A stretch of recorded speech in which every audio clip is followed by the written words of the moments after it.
शालिनी काव्या को फोन करती है। शालिनी, काव्या, तेरे पास सागर का नंबर है, मुझे दे दे, मैं बात करना चाहती हूँ।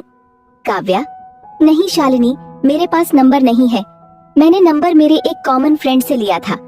तेरे से मिलने के बाद मैंने उस नंबर पर बहुत कॉल किए, लेकिन वह नंबर बंद है। मैं तुझे नंबर भेज देती हूँ, लेकिन कोई फायदा नहीं होगा। शालिनी, नहीं, रहने दे, मैं देखती हूँ। शालिनी को 2 दिन बाद कनाडा वापस जाना था। उससे पहले वह सागर से मिलना चाहती थी, लेकिन सागर से मिलने को कोई भी रास्ता नहीं मिल पाया। वह 2 दिन बाद कनाडा चली गई। इधर सागर अपने काम में इतना बिजी हो गया था कि उसे दिन रात केवल काम ही काम दिखाई देता था, जैसे वह काम में अपने दुखों को भूल जाना चाहता है। एक दिन वह घर आया तो पुष्पा जी ने उससे बात की।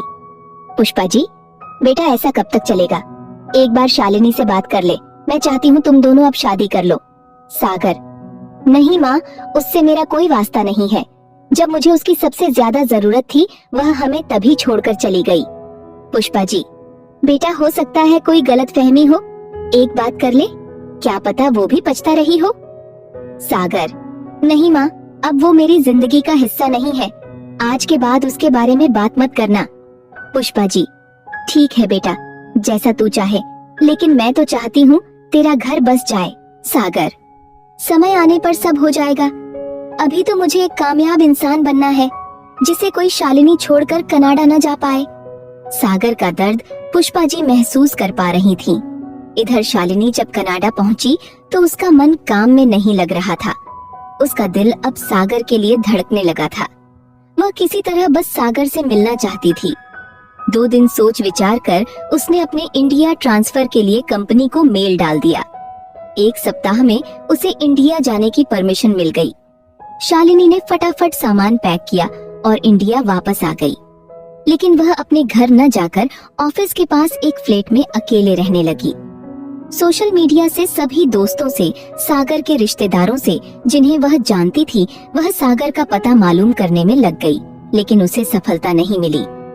एक दिन हिम्मत लाल जी अपनी बेटी से मिलने आए।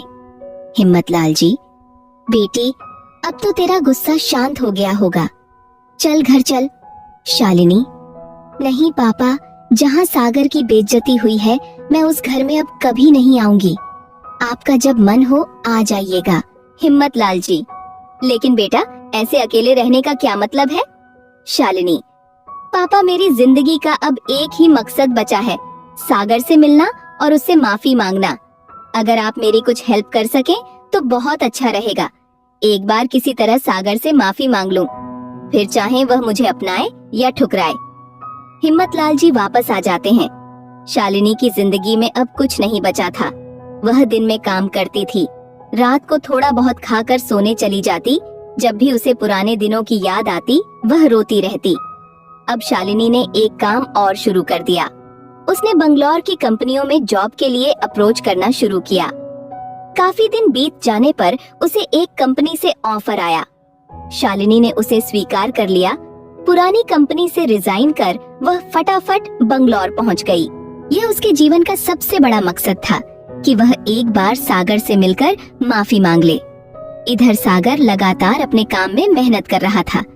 प्रमोशन पाकर वह मैनेजिंग डायरेक्टर बन गया। उसे एक शानदार बंगला और गाड़ी मिल गई। एक दिन सागर घर आया। उसने पुष्पा जी से बात की। सागर, माँ, मैंने बहुत कुछ हासिल कर लिया है, अब मैं सेटल होना चाहता हूँ। आप मेरे लिए अपनी पसंद की लड़की देख लो, मैं आपकी खुशी के लिए शादी करना चाहता हूँ। पापा को कोई खुशी दे नहीं पाया, लेकिन मैं आपको खुश देखना चाहता हूँ। पुष्पा जी, सच बेटा, आज तो तूने मेरा दिल खुश कर दिया।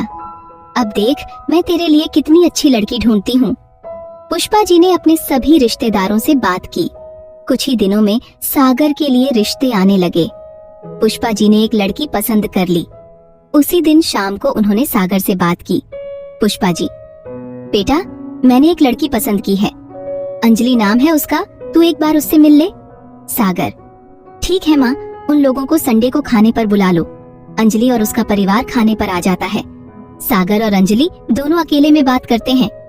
सागर, अंजलि, मैं तुम्हें बता देना चाहता हूँ कि मेरा पीछे भी एक अतीत रहा है। एक लड़की से मैं बहुत प्यार करता था, लेकिन वह मुझे धोखा देकर चली गई। अगर तुम चाहो तो इस शादी से इनकार कर सकती हो। अंजलि, आपने इतने साफ दिल से ये बात बताई है। मुझे आपके अतीत से कोई मतलब नहीं है। मेरी तरफ से हाँ है, बाकी आप जाने। सागर और अंजलि का रिश्ता पक्का हो जाता है। शेष भाग नेक्स्ट पार्ट में।